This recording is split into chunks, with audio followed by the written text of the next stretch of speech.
Assalamualaikum warahmatullahi wabarakatuh. Welcome back to my channel Alfian Al-Ghazali. Nah, di konten vlog kali ini kita akan membahas tentang anxiety lagi. Jadi konten vlog kali ini spesial. Gue akan membahas tentang penyakit anxiety. Jadi sudah lama nggak konten buat anxiety lagi. Nah, kesempatan kali ini saya bakalan cerita tentang anxiety lagi. Jadi kemarin oh iya, sebelum saya lanjutkan pembahasan selanjutnya, ada baiknya teman-teman subscribe dulu channel ini buat saya makin termotivasi buat konten-konten selanjutnya. Jangan lupa like, share, and subscribe.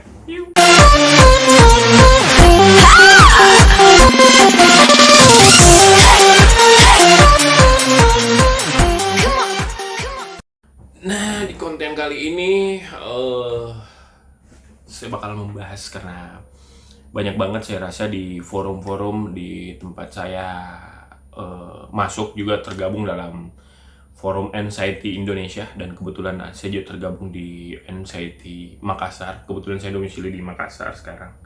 Jadi sebenarnya penyakit ini saya juga kaget banget.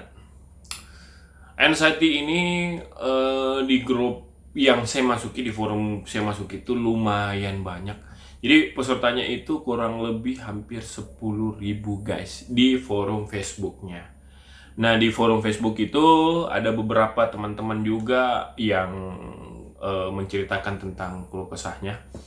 Seperti yang pernah dialami, ada salah satu juga sempat baca di forum itu, dia menderita anxiety sudah 6 tahun guys. Jadi selama 6 tahun itu dia ternyata belum mendapatkan kesembuhan total. Maksudnya belum bebas banget berinteraksi sama orang, belum bebas banget, jadi dia masih terperangkap sama dirinya. Jadi anxiety ini sebenarnya, jadi kita ini ceritanya kita kaum yang terperangkap dengan mindset pola pikir yang negatif yang paling pertama. Karena kenapa? Setiap kemampuan tubuh kita ketika mau berinteraksi sama sesama orang, apalagi kita keluar dari rumah kita, selalu di pikiran negatif kita ini, hal-hal negatif ini yang ada di pikiran ini selalu bilang tidak, kamu tidak mampu, dan bakalan fatal kalau kita keluar. Nah, di konten vlog ini kita akan membahas tentang gimana sih caranya numbuhin semangat buat kita bisa kembali lagi sehat lagi, buat kita kembali lagi bugar lagi, meskipun kita harus berdampingan dengan rasa-rasa anxiety. Nah, saya jawab dulu pertanyaan teman-teman di forum itu, karena kebetulan juga dia sudah subscriber saya sekarang. Jadi selama 6 tahun ini mungkin belum dapat, dan mungkin dia menyembunyikan penyakitnya. Dalam artian gini, jadi anxiety ini kita harus banyak sharing ke orang-orang sekitar kita, terutama orang rumah kita. Kenapa? Karena penyakit ini benar-benar harus terbuka guys. Kenapa harus terbuka? Biar pikiran-pikiran yang negatif ada di kepala ini bakalan hilang atau berkurang gitu. Kenapa? Dengan adanya sharing itu, paling tidak ketika gejala anxiety datang kepada kita, anxiety itu kan didominan dia emosionalnya yang tidak bisa terkontrol kadang-kadang. Nah, ketika emosional tinggi ini, ada baiknya orang-orang yang di sekeliling kita ini harus paham tentang penyakit kita dulu. Kita lebih banyak menjelaskan secara tidak langsung. Ketika kita berinteraksi sama orang, itu akan merubah alam bawah sadar kita, terutama mindset pola pikir negatif kita menjadi ke positif. Itu yang poin pertama.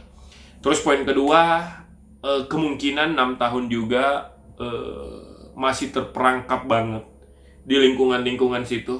Dalam artian dia masih nyamannya itu di dalam rumah, selama 6 tahun mungkin.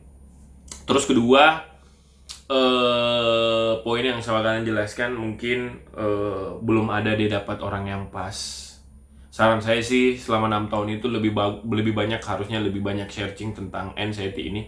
Banyak kok konten-konten vlog yang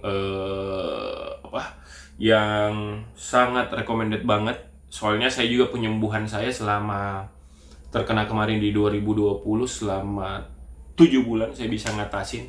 Jadi saya selama 7 bulan itu terperangkap juga, tapi alhamdulillah saya sudah bisa healing lagi. Kemarin habis dari Jayapura, sebelumnya juga saya udah terbang Kendari, dan biasanya orang anxiety itu rasa takutnya akan ketinggian luar biasa, tapi alhamdulillah saya kemarin penerbangan dari Makassar Jayapura itu tempuh 4 jam, Makassar Kendari itu kurang lebih 1 jam guys. Jadi alhamdulillah banget, perlahan-perlahan akhirnya saya bisa keluar dari hal-hal negatif itu. Terus problem-problem yang paling sering teman-teman rasain itu nyeri dada sebelah kiri paling sering. Kenapa ada nyeri? Saya juga masih sering sih, masih di kadang-kadang datang juga. Cuman kembali lagi saya rubah cepat mindset saya bahwa ini cuman kalau saya pribadi, saya kadang-kadang buat diri saya ini ketika dia sakit sebelah sini, saya biasa bilang ke sugesti diri saya bahwa ini cuman anxiety dan ini cuman masuk angin biasa. Nah, dan itu durasinya paling lama 1 menit hilang lagi.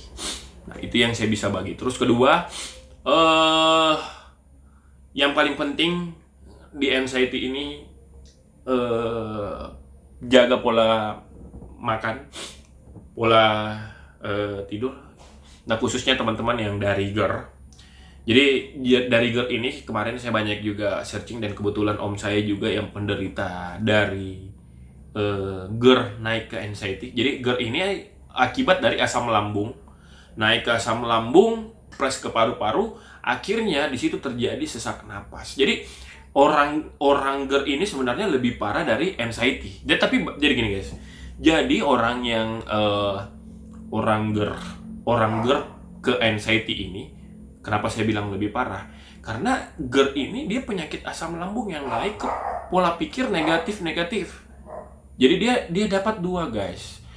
GER-nya itu dari asam lambung penyakit tubuhnya, yang anxiety-nya ini betul-betul dari pola pikir hal negatif. Nah, kemarin saya sharing juga ke om saya, banyak belajar juga dari dia, maksudnya treatment, jadi kita tuh bertukar pikiran sama dia. Jadi ternyata om saya sekarang sudah banyak pantangan makanan yang tidak bisa banget dikonsumsi orang GER. Nah, jadi proses GER itu yang tadi saya jelasin, asam lambung naik, akhirnya jadi pola pikir negatif guys, muncul di pikiran. Secara tidak langsung, alam bawah sadarnya tentang anxiety itu naik ke pola pikirnya. Jadi ketika pola pikir berpikir tentang hal bakalan parah nih penyakit saya nih, jadi akhirnya rasa takut ini muncul guys, tambah parah. Jadi anxiety itu ketika kita muncul rasa takut, rasa trauma, pasti dia makin memperkeruh dan memperparahkan diri kita. Makin parah sejadi-jadinya. Jadi teman-teman, ketika muncul atau ngerasain anxiety-nya kambuh, ada baiknya cepet-cepet ingat hal-hal negatif, atau buka YouTube buat cari konten penderita anxiety, bener-bener penderita anxiety. Kalau teman-teman bisa lihat cara dan motivasinya mereka bisa sembuh. Jadi di konten vlog kali ini sebenarnya saya garis bawahi dan saya ulang-ulangi, saya ini bukan psikiater. Jadi saya ini hanya penderita yang berbagi ke teman-teman tentang cara kesembuhan tentang anxiety. Jadi saya ini tipikal orang yang terkena anxiety, pure anxiety phobia. Jadi kenapa phobia? Jadi kemarin itu saya mendapatkan stres yang luar biasa, pressure yang luar biasa ketika almarhum kakak saya meninggal. Jadi ada di konten vlog saya. Teman-teman kalau bisa cari, subscriber saya bisa cari di bagian bawah itu, pertama kali saya ngonten tentang anxiety. Mungkin teman-teman bisa lihat nanti.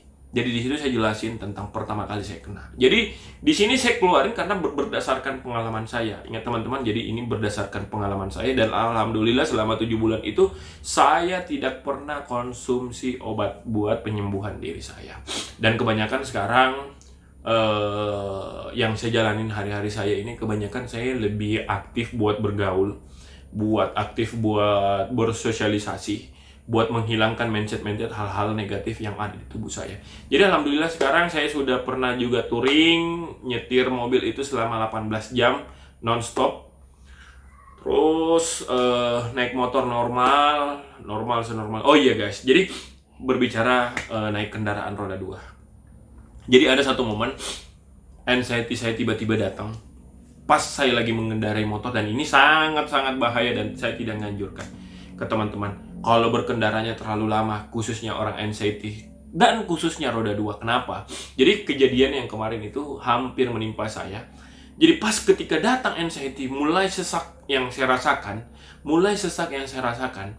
sesak napas yang saya rasakan, tambah lagi tekanan motor yang seperti pressure-nya seperti gimana, akhirnya itu tambah memperkeruh. Jadi kemarin itu hampir saya kecelakaan tunggal. Untung saya minggirin motor, istirahat sejenak, perbaikin diri, rubah mindset diri saya, sugesti diri saya bahwa saya ini sehat. Dan alhamdulillah akhirnya sampai di rumah. Itu yang saya jadiin pengalaman buat teman-teman berbagi. Dan hati-hati buat teman-teman berkendara lama di penderita anxiety, khususnya roda 2 itu. Terus yang saya mau jawab lagi di forum, teman-teman keliangan itu kalau saya nggak salah bahasa Indonesianya pusing. Jadi kemarin pusing juga itu paling mendominan di penderita anxiety. Kenapa saya bilang paling dominan? Jadi hal-hal yang paling awal yang teman-teman rasain itu, pertama sesak, kedua nyeri dada, ketiga itu pusing yang berlebihan. Jadi ketika saya pernah kena juga pusing itu, saya kadang-kadang pertama pikir ini kolesterol nih naik nih. Jadi akhirnya saya check up normal. Apa yang membuat tubuh ini pusing? Karena pola pikir kita yang tidak benar. Jadi teman-teman, saran saya dan masukan saya yang nonton konten ini, mudah-mudahan teman-teman bisa lebih berbagi lagi. Berbagi dalam artian teman-teman menceritakan ke orang sekelilingnya secara tidak langsung. Itu yang mendukung teman-teman buat lebih semangat lagi buat jalanin hidup ini. Karena persoalan mati itu bukan urusannya manusia. Kita cuma menjalankan. Dan yang menjadi catatan di bawah sini, ajal itu bukan manusianya yang tahu, tapi sang penciptanya yang tahu. Oke, stay tune terus di konten vlog selanjutnya tentang anxiety. Support terus channel Alfian Al Ghazali. Jangan lupa like, share, and subscribe. Assalamualaikum warahmatullahi wabarakatuh.